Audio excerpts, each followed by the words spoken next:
Hello, everyone. The title of tonight's episode is A Life Beyond Stories. And I would like to speak about, how would I say it? In the subtitle, I've written Simple Truths and Complex Illusions. But I wanted to speak about the phenomenology in our subjective realms where there is a sort of inner narration. So in this talk, I would like to cover how the voice of man seems to be in more worlds than one.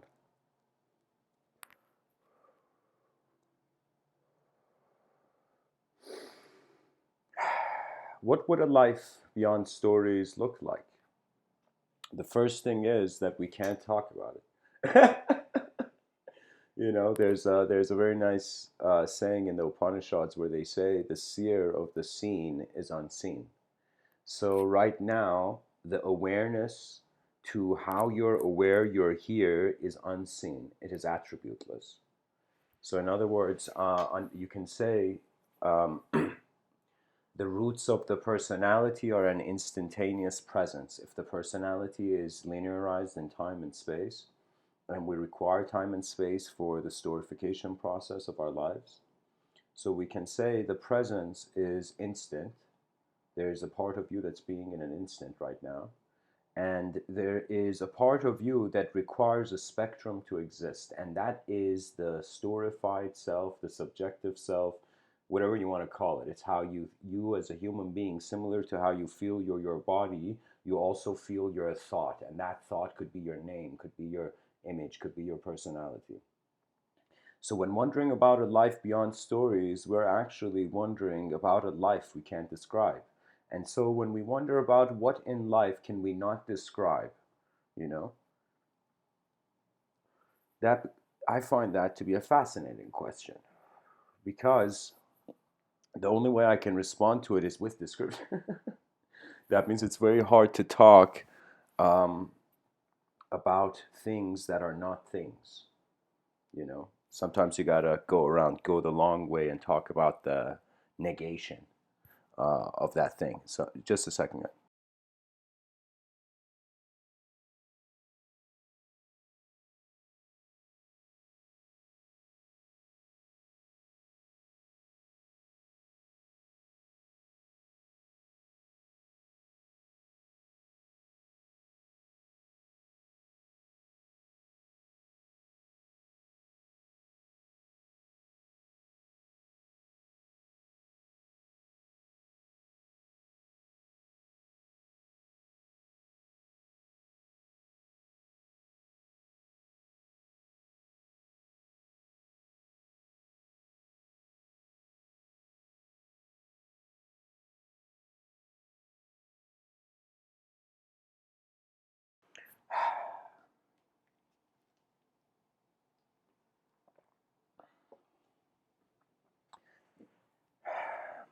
Here, let me kind of approach the idea from a different angle.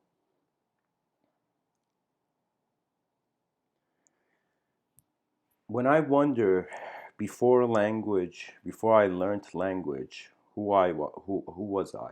When I wonder about my sense of being, my sense of self, of course, you know, I was born in 1991 and my real name is Amin, and I'm using this online alias Mr.Within, and I've lived on certain parts of this earth. And so I have an identification with the personal road of my own existence on this planet. But when I have a memory personally, and it's a memory so early on in my life that it's before I learned language. I literally was just sight, just the presence of sight without any identification. So you see, it's as if like our intelligence is not just what we see, it's a movement upon what we see, you know. So, in other words, I realized that underneath the personality again is an instantaneous presence or how energy is conscious of itself in an instant. When I remembered this, it was as if I was wondering, then why have I been my whole life obsessed with being a certain concept? Because if you ask people what their desires are, And if they have desires, they will be able to say them. It's something visible behind their eyes, at least to some degree. You know, I think it's very rare for someone to have a desire, but they don't know what the object or the subject of that desire is.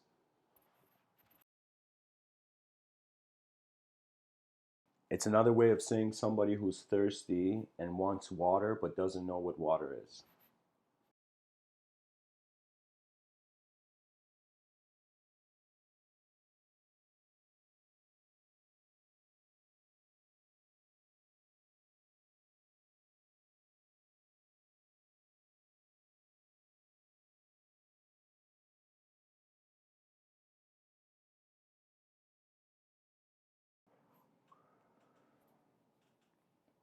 It's very unique. It's like in the moment where one exists, if nothing moves, the free will doesn't feel it has exerted itself.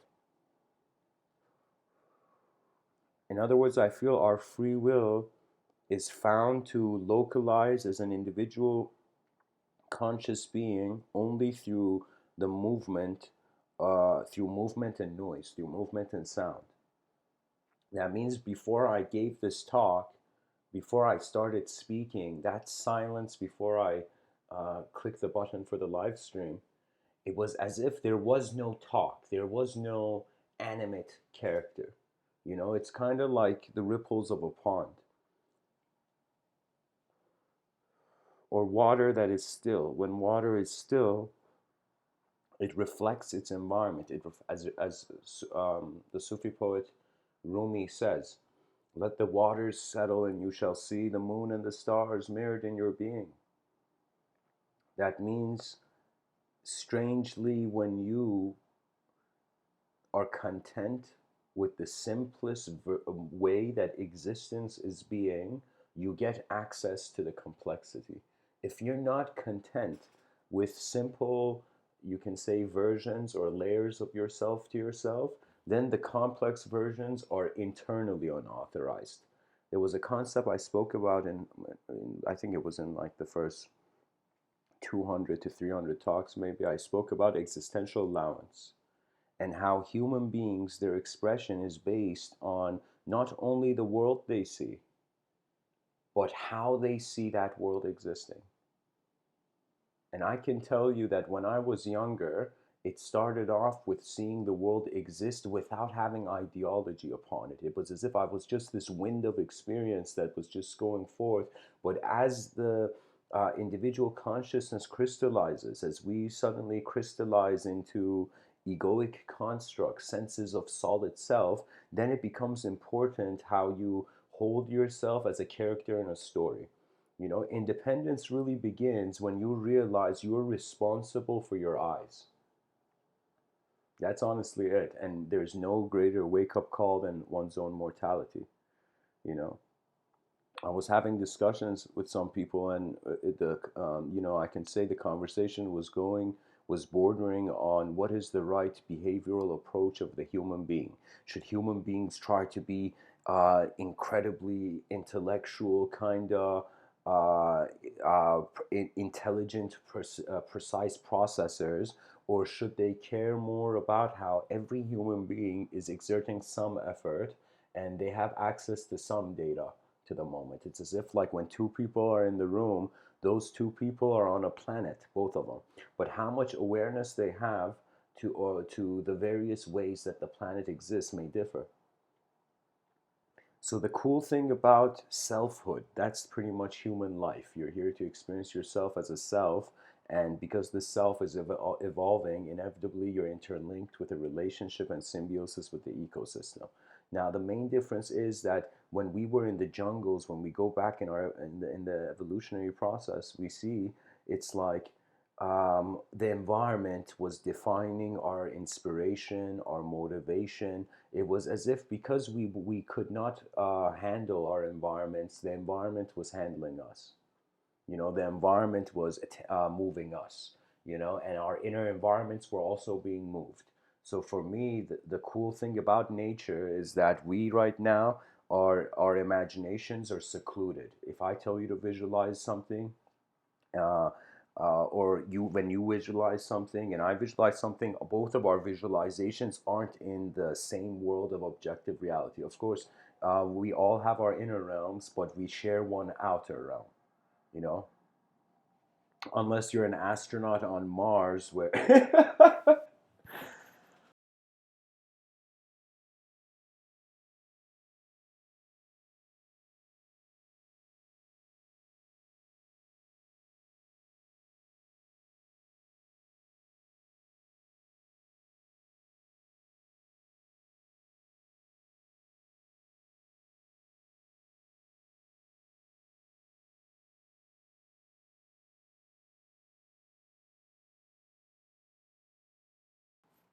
So when I'm speaking to you, for example, right now, I am mindful. I'm mindful, okay.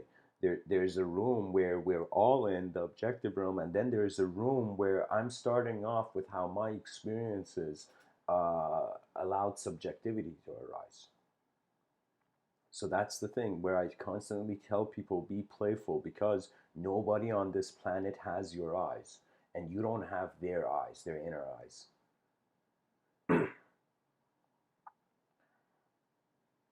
And that's the value. That's the value of uniqueness. That means the only way we are kind of existing as a civilization with individual members is because, how can I tell you, there's an awareness to the, it's like we're not all one kind of flower in a garden. When you go into a garden, look at your yard, you see various plants, living in the same space, in the same garden. And so in ancient mystical times, they saw existence as a garden of existence. This was a very profound way they would speak about it, that all of manifestation, all of existence, it's like a mysterious garden. And there are various things growing in this garden. And so that's the thing. That's the thing that on some level there must be a permission to be the same, and there must at the same time be a permission to be different. And so, anyways, I'll speak about this, and when I get to the end, where I'll speak about Civilization 2.0 and the Yin Yang civilization.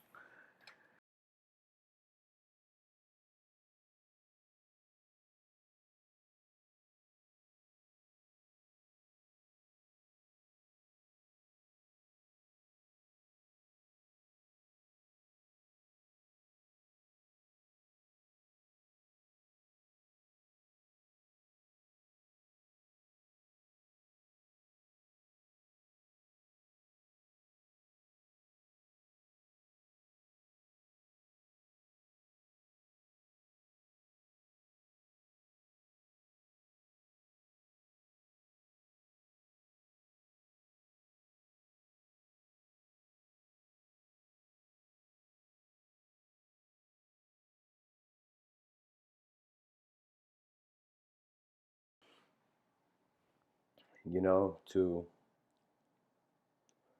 bring justice to this talk, to do justice to this talk, I feel I should share a personal way that I suddenly realized my life is beyond stories.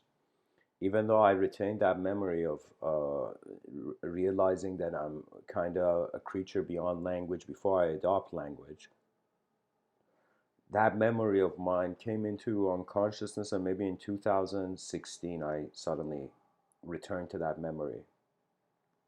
You can say as a person is experiencing, like think about it as a young child in an environment.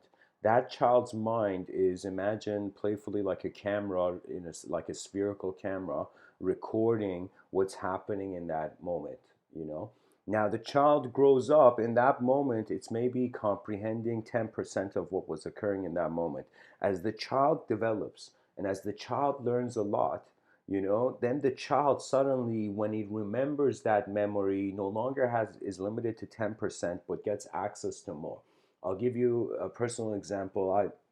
At the age of 7, my parents brought my family to Vancouver. My family moved to Vancouver, and I remember being in grade 1, and the only words I knew were like yes, no, and my name, Amin, right? And I don't know what it was, but it's just like this very faint, not faint, but like it's this memory, you know, one of the few memories I have of that time where I I'm sitting at the table and I don't understand English, but I'm in the classroom. And so the teacher, I just see her shouting at me. You know, at that time, I just see the teacher. I'm sitting at the table, and this teacher is like, "Oh, I can't believe people let this angry woman to be a first grade teacher." But anyways, it was this like, you know, sometimes you're dealt. That's the hand you're dealt in the moment. So this teacher was shouting at me and staring as if she had asked me a question. And I was like, all I knew was yes, no. And so she shouts at me and says something like a question, and I say yes. And then she looks at me and she's like, yes. And then she laughs, you know. Then she says something else, and I say no. And then she says something else, I say yes. Pretty much, I was just like, yes, knowing the whole conversation. Now, that memory, it was insignificant until my mind opened up to the English language. And when it opened up to the English language, all my memories where I did not have the vocabulary at the time all activated and got colored up. So in that memory, I suddenly realized what she was saying. So that's the cool thing, that as we grow in this life, our access to our past increases, the insight of our past increases. So that means in your youth, you might not speak a language, but then be living in that country and then suddenly learn the language years later and then remember all those memories where you couldn't understand what people were saying, and all those memories suddenly become activated. You suddenly have the language is there. So for me, eventually life came to a point where I'm like, all right, so I see this relationship of an object. What do I notice in my moment? I notice objects. And then I ask myself, who is noticing this object? I notice subjects. And then I notice that objects and subjects are coming and going. And then eventually I'm like, so what is watching the whole moment is the whole moment. And then that's the viewer. That's the kind of like the within part.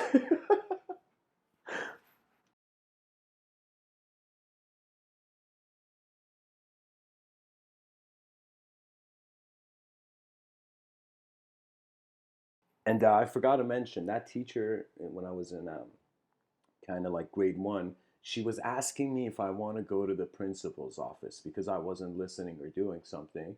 And then I was just saying yes, no, yes.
Sorry, guys, this thing was on mute and I was just talking.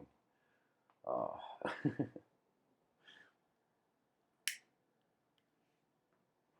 I don't know how far the audience listened, but I was just sharing how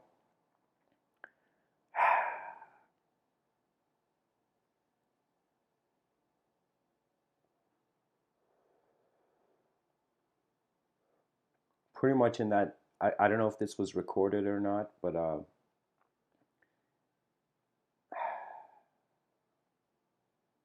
In that 7-year-old memory of mine, the teacher was saying, "Do you want to go to the principal's office?" And I was just saying yes, no, yes, no, yes, no. I didn't have awareness.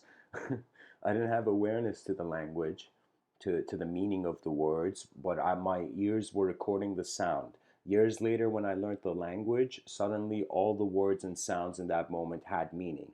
And I feel that it's the same way with our inner realms, that the moment we become aware that we are not creatures of language, we're creatures of attributeless present experiential attention, then it becomes a world where the inner choice, it's as if we are increasing the free will, but internally. So it's kind of like behind your eyes, the free will feels like God. In front of your eyes, the free will is limited. It is the creation. It is the creation of all the laws of the universe.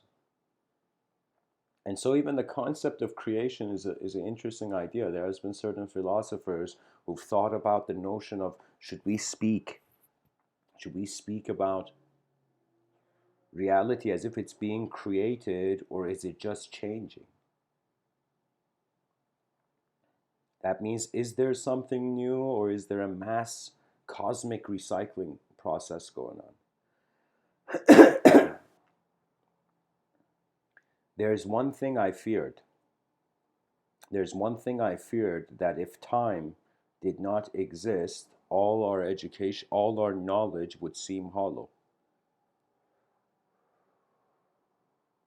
It's as if history depends on time, time's linearity. But if time was non-linear, do you know what that could mean? That could mean the Earth doesn't have one history.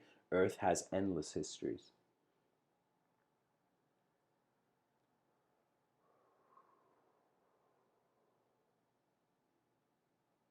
Pretty much, intelligence became aware of itself, and it started dressing itself up.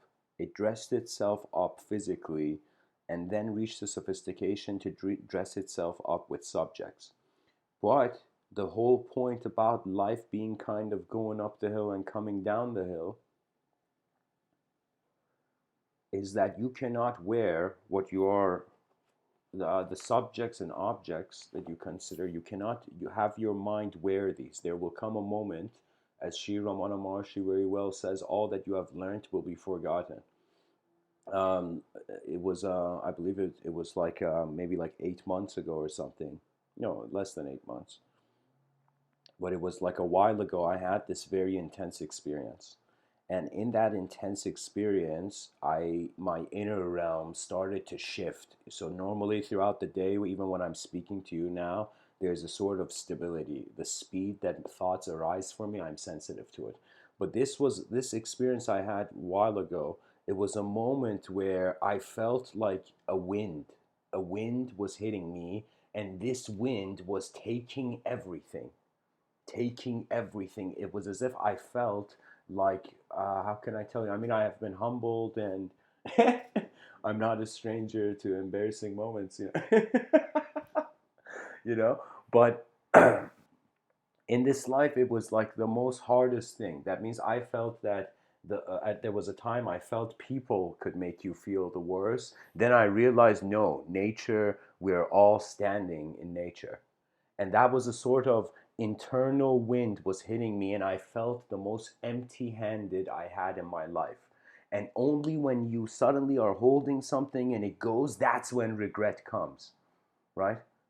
And it was a moment where, as everything was going, I realized even my thoughts are going, and one thing remained. In that moment, where it was close to an inner death for me, I noticed one thing remained: the view on the unknown. The viewer of the unknown remained. That means even Manly P. all spoke about um, how many people he had seen pass away. Their last thoughts in their mind were regret. They regretted doing, not being kinder, nicer, simpler, more caring for the emotional stability of the species rather than the kind of intellectual, cruel advancement of it. In that moment, I realized that we all are technically in our whole lives preparing for a moment that we will be empty-handed. And so, any human being that finds content, I say this often in my talks, that silence, if you as a human being become comfortable with silence, stillness, and the void, there is nothing in this world that can touch you, that can touch the attention. You become a being who is fearless, and the fearless never die in existence. Only those who fear believe too soon. And it's not about ideological beliefs. Sometimes when I speak, there are certain, you can say, behaviors that are relate to the body, and then there are some behaviors to the mind. You know what that means? That means I've had moments where I was doing yard work and literally raking leaves, and as I was raking leaves, suddenly I had to physically stop, and my right hand started gripping the rake, the wooden part of the rake, very firmly, because in my inner realms a memory had visited me. A memory had visited me, and in that memory I was a totally, it was as if you looked at me in that moment, I'm just a dude with holding a rake and just standing still in the yard like nothing, I'm not moving, but behind my eyes there was movement, and that appeared to me as a behavior of the mind, where it is how subjective phenomena occurs in one subjective realm. The reason we haven't been able, and psychology has been limited, let me tell you, psychology has been limited by the language it has idolized. And that's the thing we will realize soon, that we experience life beyond the language, beyond the ways we define it. And that just because life was defined in one way doesn't mean that's the only way it can be defined. You know, it's like we can't um, disrespect the changing universe like that by believing it's in one way. It's We are trying to filter the world to our perception. And so for me, this may not be something that the person may like to hear, but I feel it's an inevitability. That at the end of the day, what we consider to be a human being, and there's 8 billion of us on a rock in the middle of nowhere, it is just effort with direction. Human life is just velocity. It's just velocity. It's direction and motion and speed, you know? That means it's like you're growing, your biology is occurring at a certain speed, kind of like you're growing as a human being day to day. But at the same time, you put the direction. So you can say all the creatures in nature just have speed, but only the human being has direction. The human being is the part of nature that can notice it's separate from nature. I think that's one thing that separates human beings and other animals. They perhaps cannot distinguish subjectively that they are separate than the environment. They're just a movement.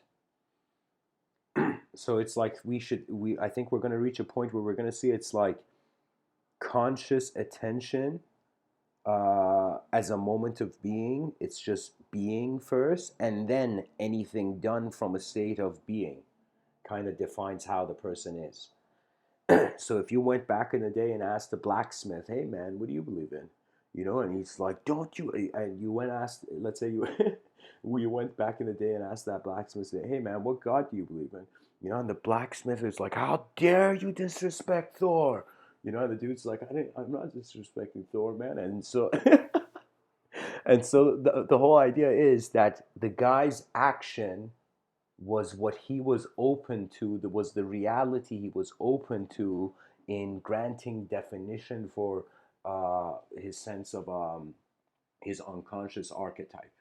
You know, God, the concept of God, it's like a 6th century approach to personify the universe, and the personification of the whole cosmos. It means the conscious mind is trying to perceive an archetype in the unconscious. Now, because the unconscious is so vast, its magnitude is so vast, any archetype you take into the unconscious will become multidimensional. But it doesn't mean necessarily that's the way to go into the unknown. I remember I've seen human beings, I've spoken to human beings who they felt the purpose or the point of metaphysics or mystical experience and whatnot was power. They wanted to kind of see they wanted to know about the soul so they could be a more powerful body, and that's kind of like if you were to actually look at the reality of magic, it ultimately has two intentions. It is to push or to pull. It's a force. And anything in this life appears as a force, one will realize, one will notice, because most likely they will get pushed and pulled by it. And anytime in reality you're getting pushed and pulled, that's a way of saying that the moment is happening to you more than you are happening to your moment. The world is happening to you more than you are happening to your world. There has to be a balance. There has to be a balance of like 50% of the day exertion of free will, 50% of the day watch nature move things, you know.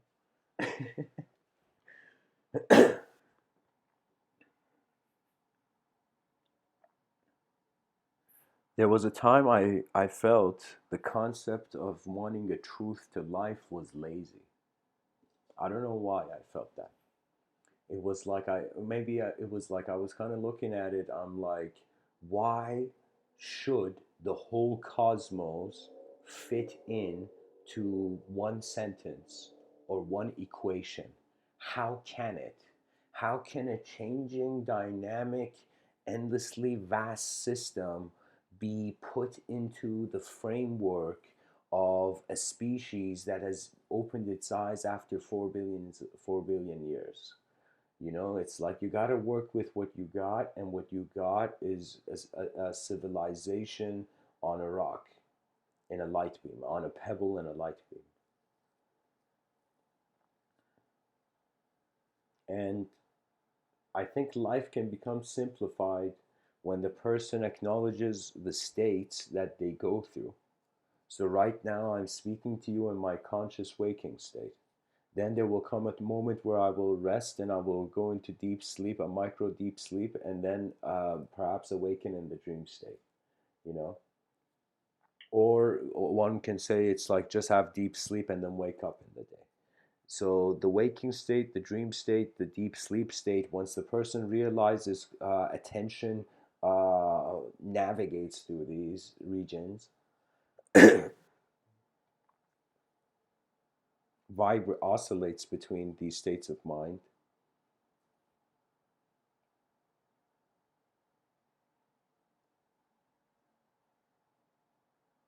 There's no greater power than novelty. No greater power. There's nothing more divine than the new. Anything that any person in history has called divine was also novel, was also was like new to them, was a new experience.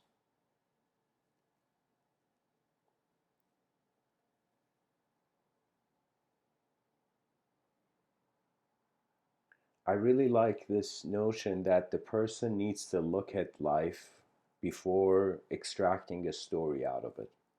And what that means is every person, any person on this planet who has problems or is experiencing a suffering, this means like a video game, put a pause on your suffering and look at the controller in your hand. Look at how attention is administrating. It's kind of like consciousness is like a chemical, and the phenomena of the world is like another chemical, and the chemical reaction of these two is the life journey of the human being. And so I think this is very kind of like very simple to consider, that to attempt to honor the whole moment means one is attempting to honor all the contents of the mind. And so it's been said that if your mind, the mind is a lousy master. The ancients would say the mind is a lousy master, but a great servant. And at the same time, we have this person called, actually I don't remember the name of the guy, but it's uh, he says that you must serve before you command. Anything in your life you want to become, be able to command it, you must serve it, because when you serve, you become aware. So it's like increase your awareness, then move yourself. And to increase your awareness means to care for the world, or how the external world echoes internally for you. That means being sensitive. That's the kind of civilization I like to see. Advanced communicators everywhere, even the youngest children. You know, young children are kind of like, you know how this may be a strange kind of parallel that I'm seeing. But you know how in an earthquake, animals and fish and just creatures of nature notice something is off with the world more quicker. That means, strangely, if there's an alien invasion, animals may see it coming before it happens, for example. You know, they can feel uh, what's on the earth. Believe it or not, on some subtle level, our inner realms are so sophisticated and eventually will come across as a field of intelligence that you're going to see there's a moment where you can access, I call it the inventor's sphere. That inventor's sphere is the eye of knowledge. And when I say the eye of knowledge, forget every connotation you have. This is so much simpler. It just means the awareness of the knower, and how the knower has no archetypal face. That's one of those ultimate contentments. So similar to how animals, for example, notice quicker what's wrong because their nature is simpler and they can notice the unnatural very easily.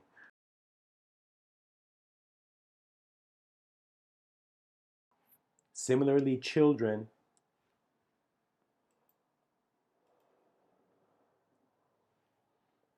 I find, will know the tragedies occurring to humanity earlier than human beings, earlier than uh, those who have matured, taking laps around the sun.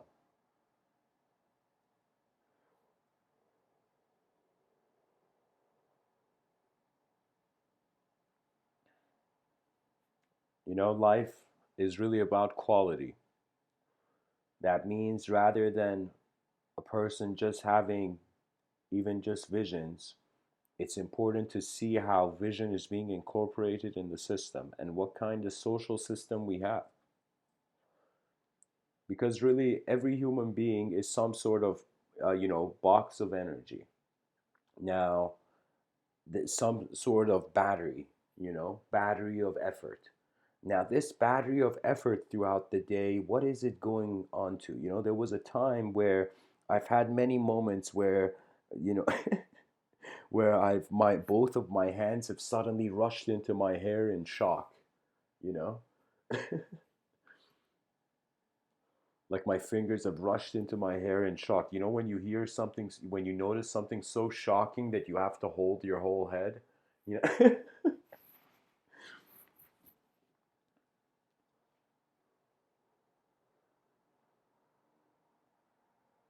I noticed, I couldn't believe it, but when I noticed it, it was like all the senses of self and all the memories I had in this lifetime started crying. It's like all the senses of me and all my memories, it was as if I was crying with all the versions of myself my mind could conceive, because I realized the inner realms of every human being is majestic, yet the outer realms are inefficient. That means I'm seeing this disconnect between us living in more advanced ways behind our eyes, but civilization being so underdeveloped. And it's annoying. It's annoying to see the potential of greatness, yet not its activation. That is the only war left. That is the only fight. There is no longer any human being fighting for resources. Let me tell you, it's as if there will come a time. Uh, Let me tell you, I suggest two ways. I think this is a tangent worthy of entering, you know? I feel the advanced civilization can be ushered in two ways. Either all the nations acknowledge they are sub nations of a greater nation, humanity, Or we will suddenly realize that if we had sky cities, if we were all living on our orbit, the Earth would be an endless resource station for everyone. It's like what doesn't make sense is we have made ourselves into tribes and occupied chunks of land, you know? But if we were all living in our orbit, the planet would be like this endless buffet of resources for everyone. It's only that we have created borders, we have created very hard ways for efficiency to occur. Now, this doesn't mean we have to get rid of nationalism. That's why I said sub-nations. That just means all nations should realize that they are one united nation, and the United Nations should change its name to something like that. That next thing. Because to consider commonality is the only way. Human beings are so different. Even if you look at family members, family members are each of them is a different being. Each of them is a different being with a different capacity, with a different level of being attentive to what is in their sight, with different levels of insight.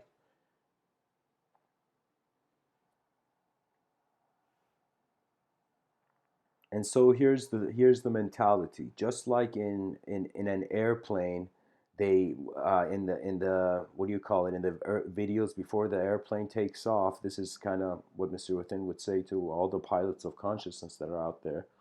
That just like in an airplane, you notice that if there is suddenly turbulence and oxygen is needed, it's as if in that moment there will be an oxygen. How do you call it? Like the adult must put the oxygen for him or herself, and then attend to the child. You know,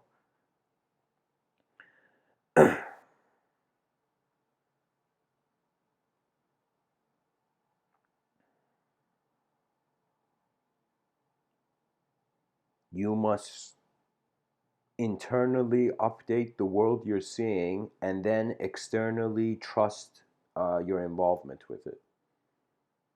Because really, the inner realms of people, it's just appearances coming and going, subjective appearances. What is me speaking right now? It's like images. It's like from the silence. Like if the silence was the surface of the ocean, was the ocean. It's like the wave that comes out, that extends forth and goes back in. So it's like every word I say, I feel it's like ocean waves.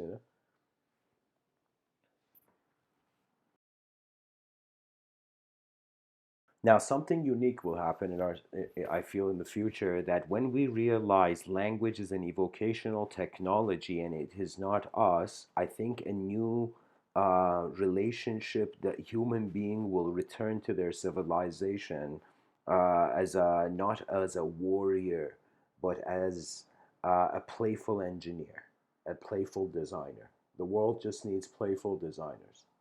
I am telling you. Because in playfulness, the in existential allowance is there. When I was younger, I wouldn't allow myself to do anything because I felt automatically the external world didn't care. I had this mentality. Really, growing up, I felt okay, the world doesn't care, it's too busy fighting for its own, righteousness. I felt it's like it's this. You don't know how many people are looking at this world and they feel it's too busy to ever be able to acknowledge.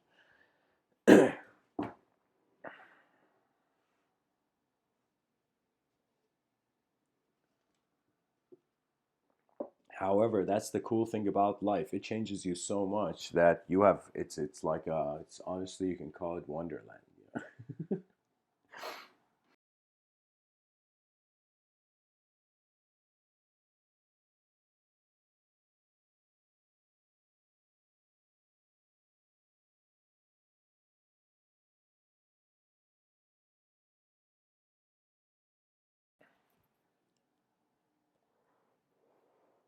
I feel the universal sector is communicating to the human being from within.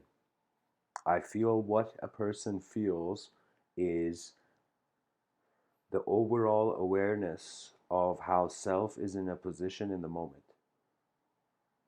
That is, to be honest, the mystical inquiry. Once you realize the self, then you realize in a non-dual state, life doesn't have a purpose. Life is just being.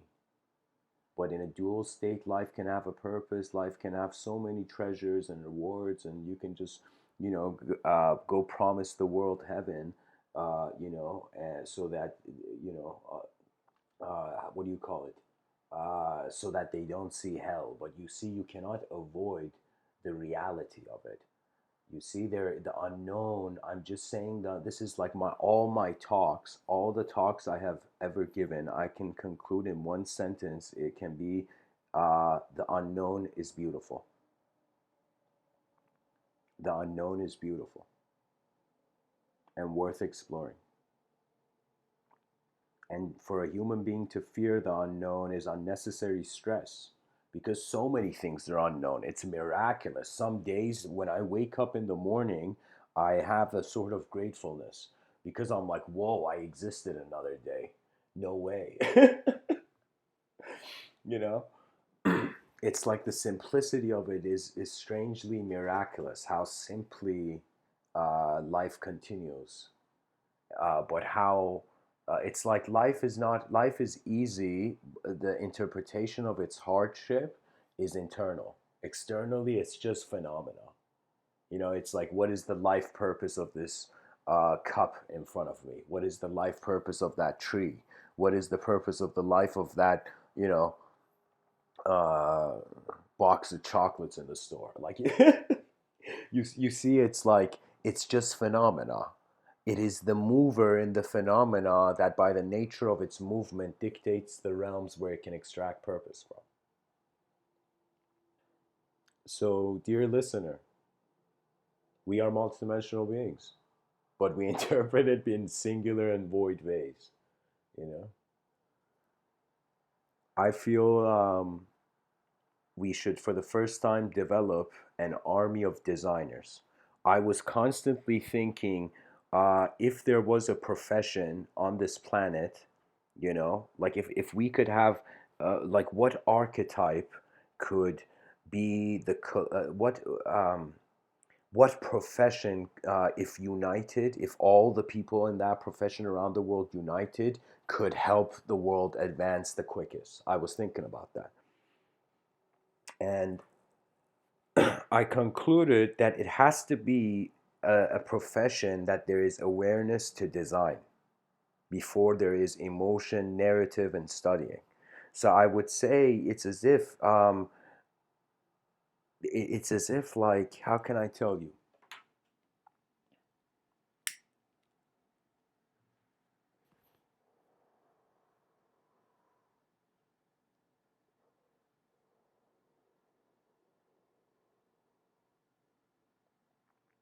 I don't know why I'm getting this concept now, but it's like the archangel could be the microphone of God. That's a random thought that kind of just came right now. But anyways,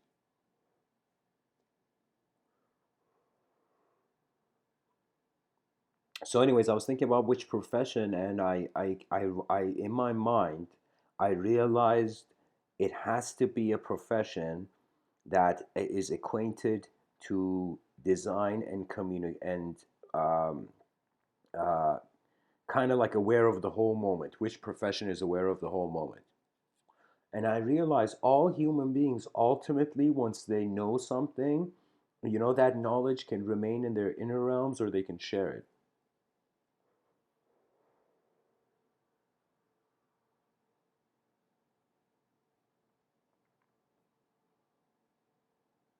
I would say it's like, of course, I use the term advanced communicator, but I would say engineers, designers, any profession that the, person in that profession considers themselves to be a designer, or having needing to be a designer. I feel designers will save the planet because they will redesign it.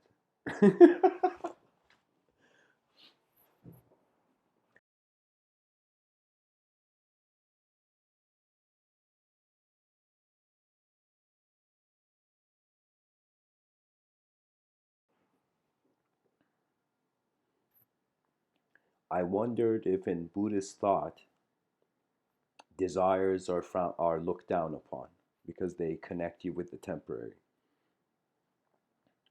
But I thought if the desire didn't have a consequence, if you can have any desire in this world and it didn't have a consequence,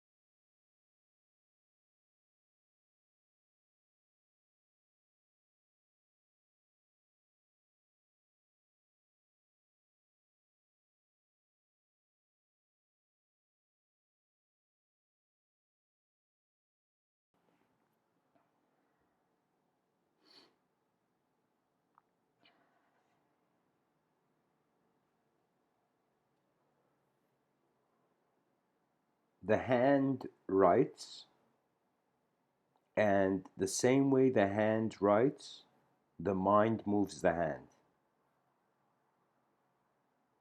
And the same way the mind moves the hand, space is aware to the moment.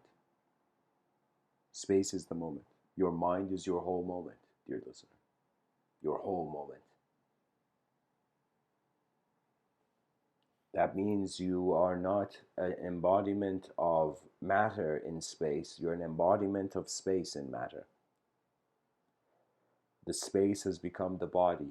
That means awareness looks through space, self looks through matter.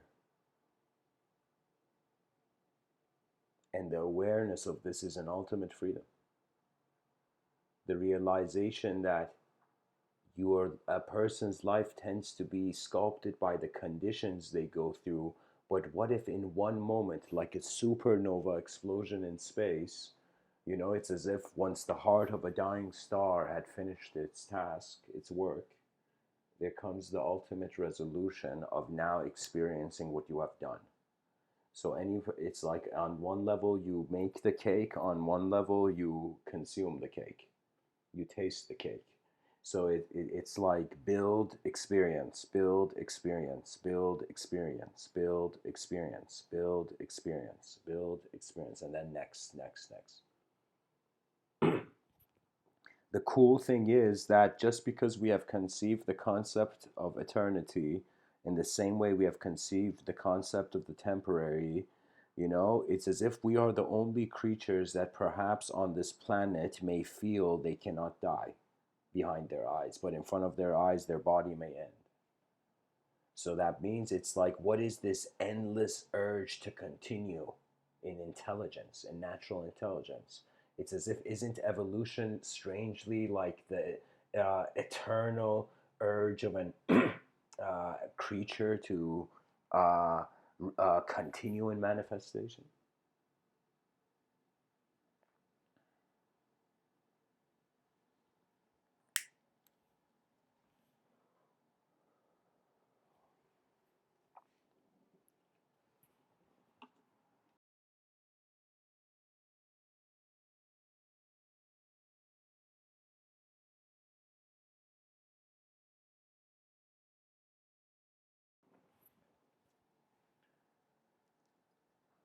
Heraclitus conceived the concept of the logos.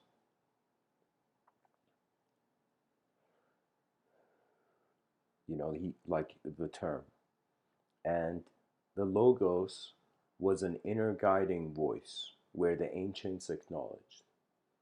Because you must realize that, sure, in a universe where there is no, for example, higher agency beyond the veil of thought, that world really can't go anywhere.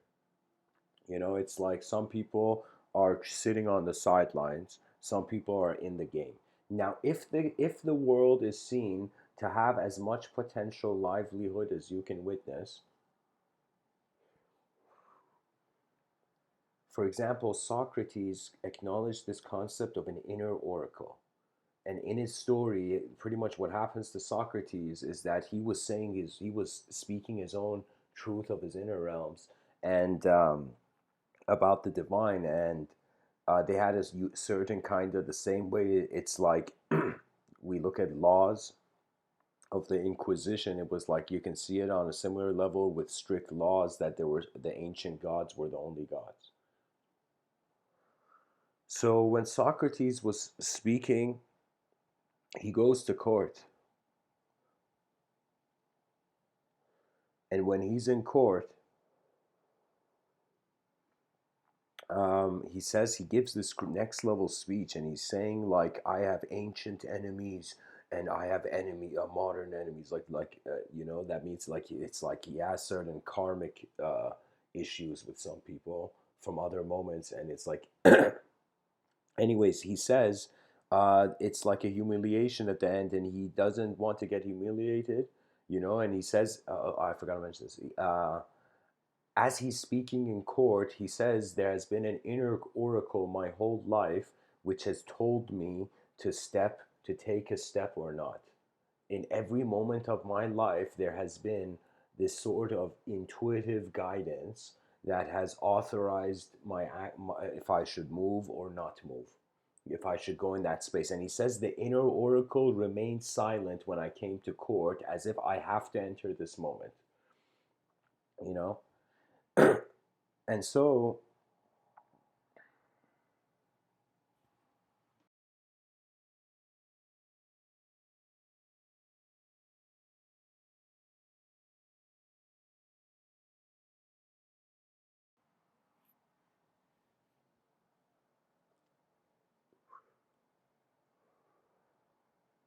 he decides to go with the punishment of the court, where he could have actually technically escaped, but I guess he was following the oracle. And so he finds himself in a moment where it's like this intense moment, and he even knows the person who has brought the poison, even though the guy hasn't shown it, and he's like, bring out the poison. And so he was sentenced to drinking poison, and his whole body kind of went numb. The poison was weird at the time, where it was like his body would, like from the bottom of his legs, his whole body would get numb to the top. And before drinking the poison, Socrates is giving this speech, and he has some famous lines in this speech, if you could see it like a movie. He says, he says, I will. It's like those who have done this to me, they will have to suffer endlessly in material existence. But me, I am going to a place where there will either be no Socrates, like that's his famous line, where he will go into a place where he will not exist anymore as a concept. Or he says, I will go to a place where all the questions that I have been yearned for in this life will finally be answered. And so, really, we must consider in ancient times, there wasn't as much sophistication of like science is developed as now. So, behavior was their kind of narrative, was their ethos. It's like how they lived as a person was important to them. Nowadays, how what we have has become more important than how we live. You know, or what we want has become more important than how we live actually, or.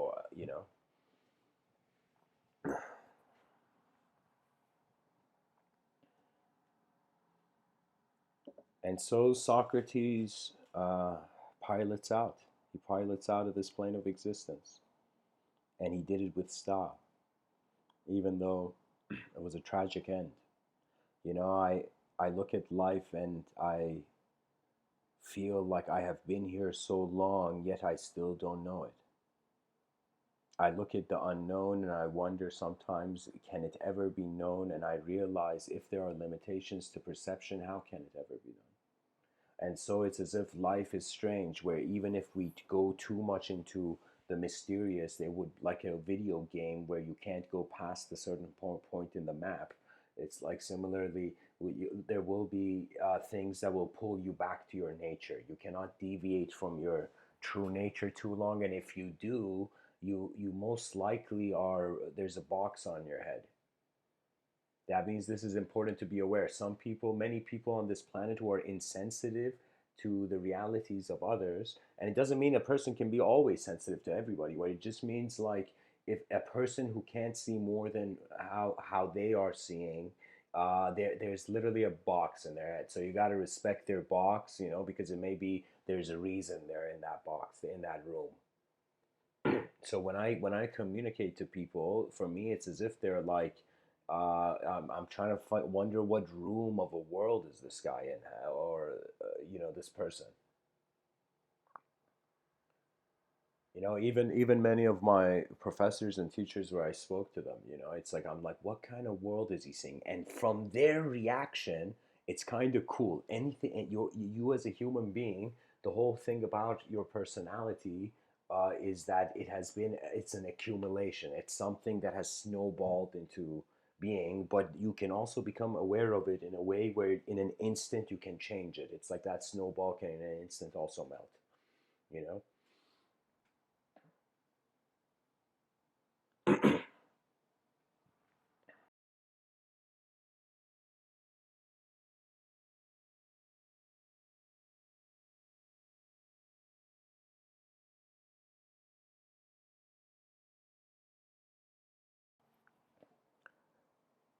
When I care for myself, I notice that the fruits of my efforts are only in my inner realms. When I have cared for others, I realize, okay, what is the value of a thought to just remain behind the eyes of a person or to be externalized, and especially at a time where if you look at history, I don't understand why, believe it or not, this may sound strange, but why a lot of other people are not doing the same thing I'm doing, because it makes sense in the sense that there has never been, it's like I wondered which one of my ancestors ever had access to YouTube. Which one of them really understood the value of a global community to now become, imagine a global community of the greatest philosophers from around the world. I don't know what it is. It's like this kind of very heartwarming vision I have, where I just see like I really want to see this before I transition out of this plane, that I want to see a network develop where the greatest ideas are all gravitating into some grand coliseum, a coliseum of ideological confrontation. So, what that means is back in the day, what was happening in the Colosseum, pretty much the emperor's sitting back and everybody else is in this savage mob mentality. Yeah, entertainment, even though someone's dying. Yeah. This like savage mob mentality, and the emperor, it was all like a political thing where the emperor was trying to control the people, and not to control them but to take their attention away to something else, you know so in that mentality, what was the concept is as if two people fighting and everybody seeing it. And I thought, when we look at debates on YouTube between people, a lot of the debates that are out there, for example, anybody who hasn't seen the debate from Sam Harris and Jordan Peterson in Vancouver, just search that. You should see that. You should see. I recommend everybody to see that debate. I felt it was a historic debate on some level. Historically significant. But anyways,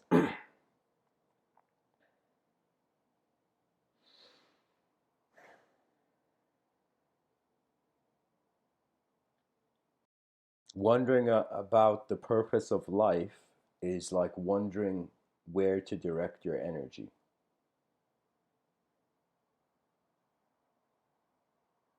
So, in other words, something that is being, how should it move? All of life is, believe it or not, movement. And to navigate through it, my intelligence acknowledges the first design and how would I say it? Um, it's like you shouldn't ignore your objective realm. You should watch it as if it's your child.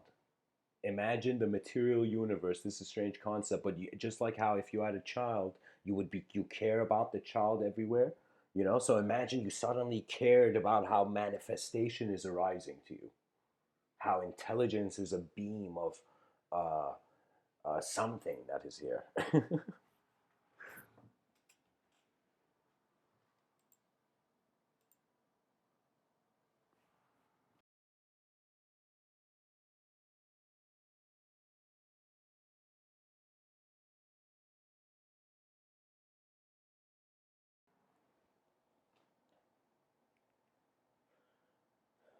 I'm getting bored of the complex illusion, and it's just like human beings, if you were kind of looking at it like a code on like that matrix, like in the movie Matrix, that computer screen with the green code, you know, if you were to look at civilization and translate it, it would just be language is the code. Every person is like a biological kind of it's like we are organisms where the code in our mind is language and image, you know. Yeah, it means if I ask you what is the world, you know, aside from everything we've heard before, we look and we're like, okay, it's image, there's color, there is the senses, you know, and ultimately there is something that can move freely. And so I ask myself, what is giving the mind unconditional freedom to visualize anything whenever it wants?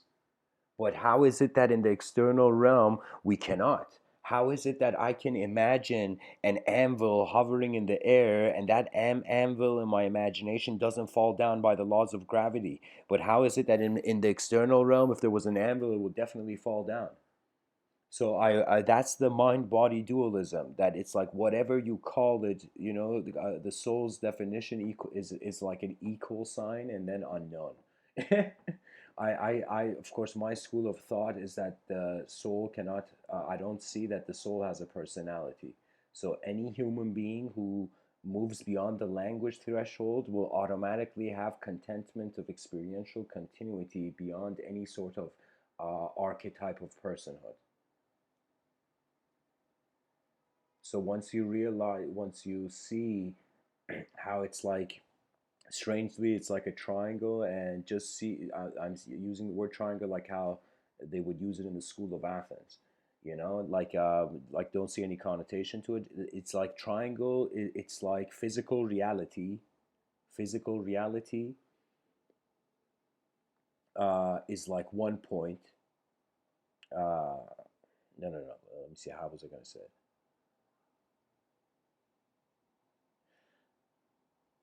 The known and the unknown, and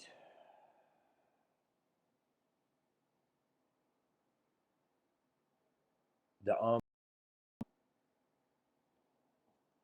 is like a glass orb moving around colored surfaces. It's like that glass orb is an unconditional freedom to be, but where the glass orb goes and the color it takes, that's a conditional sense of being. So what does that mean? That means if there's a temporary self, how can you know there's a temporary self? Automatically, simultaneously, there must be an eternal self. But if the concept of the distinction between eternal and temporal goes, when the hamster steps out of the wheel of karma, that hamster becomes a bodhisattva.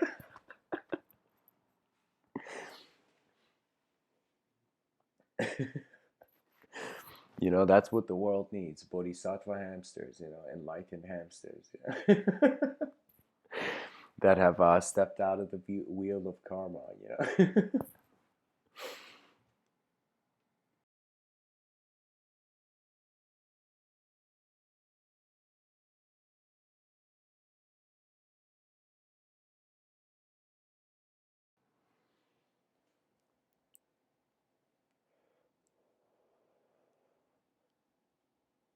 Imagine seeing philosophers in the Colosseum. Imagine the world gets fascinated with the potential glass orb takes, but the glass orb is never the color. In other words, you are a presence beyond a personality. Now I'm saying Mr. Within is saying that presence is unknown, the personality is known.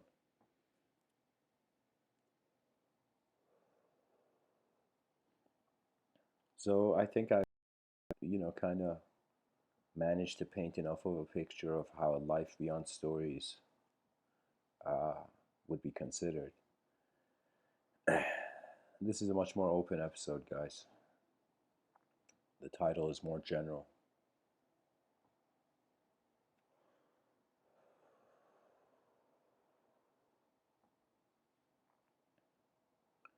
The same way I can hear my voice as I speak, the same way I can be the space of my movement. Everyone is being the space and also being the movement in the space. That means it's like people feel they don't have their peripheral vision is blurry. But I'm telling you, once you uh, remember your non-local presence, then awareness is like the freedom of the unconditional.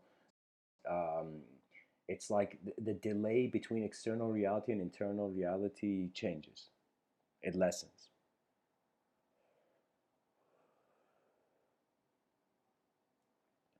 So, a life beyond stories is another way of saying a living being beyond thought. And I find that realistically will mean that we will become conscious collectively to the degree that it may be potentially a silent civilization. Now, this silent civilization, whether it's ushered in by everybody connecting their heads to technology,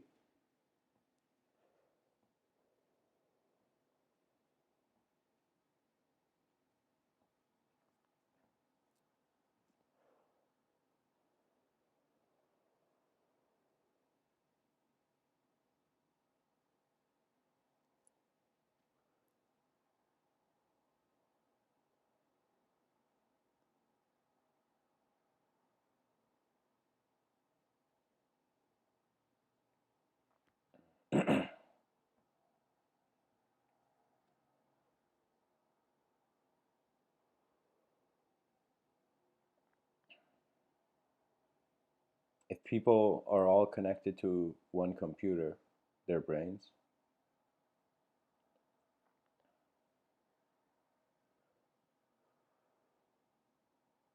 there will be a silent civilization. The bodies are silent.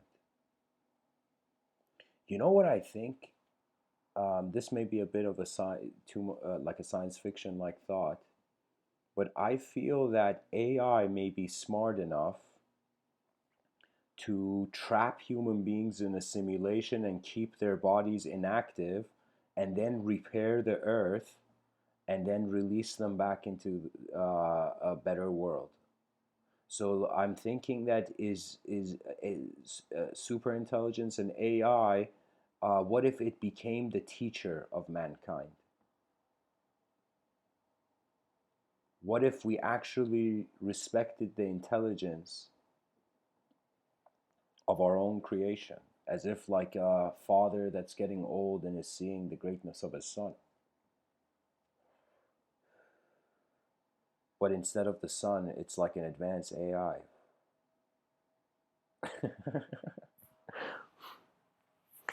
Ah, how thoughts dance.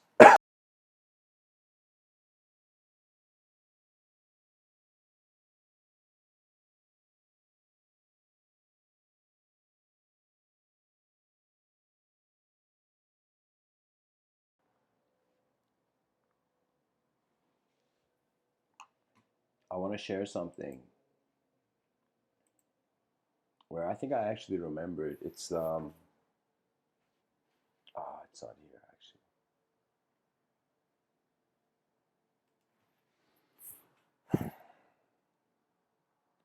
It's just something good to look into is Isaac Asimov's three laws of robotics, where ultimately the foundational program is like protect humanity.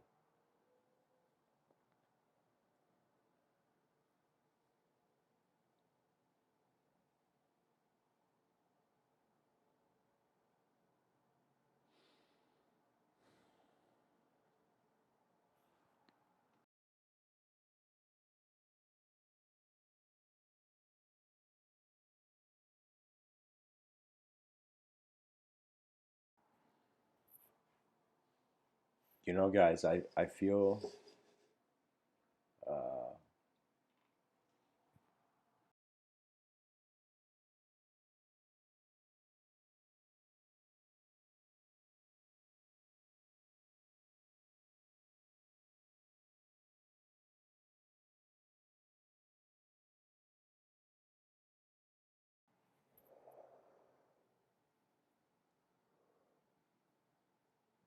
honestly, every moment is an opportunity, colored by our own intentions, by how our attention moves. To study the attention ultimately is a revelation into nature's mind. That means if you study yourself as a human being, and observe how you're being a human being in a humanity, and discover the freedom of how much your attention can realign things for you. It's like human beings can't just move their hands, they can also move their minds. And when your mind honestly moves, ooh, I have I have found moments where I have, it's like you cannot avoid breaking, but it's like how you break in this life that matters. It's like how you enter the door of the room of life. And if you enter it with high regard, the room will regard itself highly. If you enter the room with low regard, then it's as if the room will treat you as a shadow. The world you see behind your eyes matters as much as the world you see in front of your eyes. There was this, believe it or not, this cigarette salesman named Shir Nisargadatta Maharaj. And Nisargadatta Maharaj, he was just this poor and, in a very, if you saw him, you'd be, this man has a hard life, but he was a simple cigarette salesman.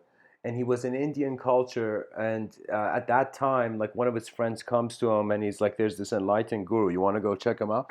And Shri Nisargadatta's like, he's been waiting. Imagine every day just doing the same action. There's a boringness to life.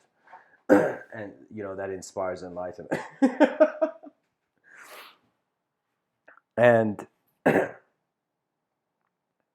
Sri Nisargadatta Maharaj goes with his friend and he sees this guru, and the guru's just sitting on like some cloth on the ground, you know. And so Sri Nisargadatta and his friend go and they sit there. And of course, this is a kind of lower class lifestyle of the moment. And Sri Nisargadatta Maharaj is there, and the Guru looks at him and with such intensity says, "Study yourself in every moment of your life." He's like, every moment you get a chance, study yourself. And Sri Nisargadatta Maharaj is really like, he's this man who he gets inspired by this, and he goes back and he suddenly realizes as if he's been assigned divine homework.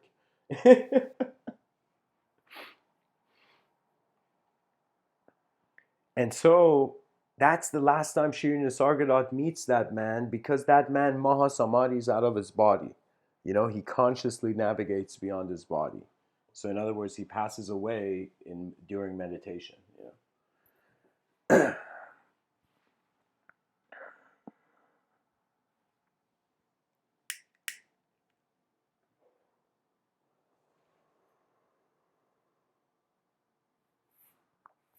Shri Nisargadatta Maharaj comes back, and in every lunch break, in every moment, suddenly his life has been filled with a new curiosity, with a new wonder, to realize that what the person thought they knew about what was their suffering or their joy is nothing compared to what is actually out there. It is now a time where all the the biases of every living personality will suddenly be rendered void in the discovery of the requirement to explore the collective unconscious. Carl Jung wanted that for our civilization. You know, Carl Jung was a very incredible human being, and he has this quote where he says, "Unless you make the unconscious conscious, It will direct your life and you will call it fate unless you realize the magnificent miraculous, like how the you know how intelligence is here right now. Right now you're being. Right now you're an intelligent being. You know, it's like there's a value to this, and the value to this is magnificently unknown. That means you after some point it becomes very hard being judged by a world when the many things that many people's judgments are coming from unknown spectrums. That means be kind to the temporary world but fearlessly advance in if you have an eternal gaze. Because imagine a person feeling their existential power source is endless. That being's experience will move at a very powerful intensity.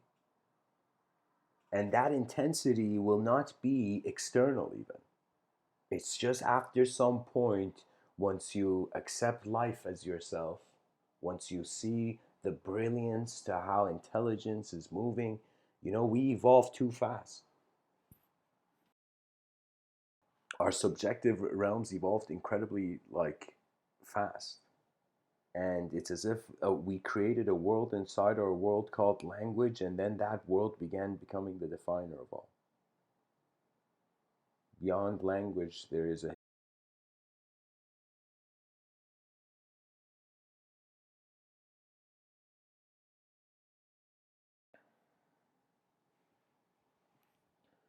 you know the concept of iridescence is very important.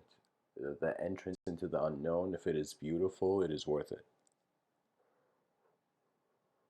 If it is ugly, then it's as if there's still resistance in the back of the mind of what will happen. If that resistance is there, it's kind of at that point. If like I would advise that you shouldn't enter the unknown without authenticity, and authenticity means you have to accept the simplest way that you're being as a creature. And once you accept that simplicity, that complexity will be trusted. If you don't accept, this is what I really liked about the kind of like the scientific method. That the scientific method was like simple principles. It cared for the simple, but it defined it too strictly.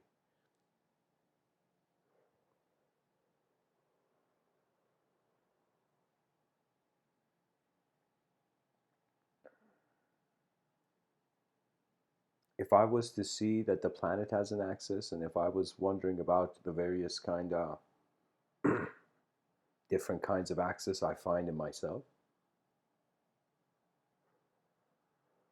I would say it's like my life is divided between the known and the unknown. It is divided between visibility and invisibility. Uh, a religious kid may wonder, why does God like spheres? A religious 8-year old. So reality is not just a design that's being here. It's a design that can be interpreted in being here in many ways. And all the ability and all the content, objective and subjective content of one's moment of being is present instantly. And once you realize the instantaneity of your being, you automatically, all your objective actions unconditionally become free to you. It's pretty much the inner realm stops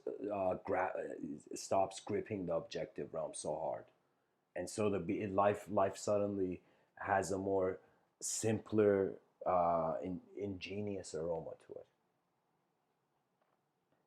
Because in any moment you can find the genius design. It just has to do with patience. It just has to do with how the attention navigates. It's like there's this quote ascribed to Da Vinci where he says, to develop a complete mind, uh, he says, to develop a complete mind, uh, study the science of art, study the art of science, learn to see, realize how everything connects to everything else. And that means learn to see how everything connects to everything else. And as you study the science of art and you study the art of science, it's as if there is a lateral synchronicity between different hemispheres of the brain. So a mind, we can say, completely develops when it is activated in all worlds. Hence, the ability of the moment is also the ability of the mind. How the mind is seeing it, like a candle in a dark room lighting the room. And the wax is logical being, body. Anyways, thanks for tuning in, guys. There was a bit of turbulence in this episode, but hopefully the overall flight was nice.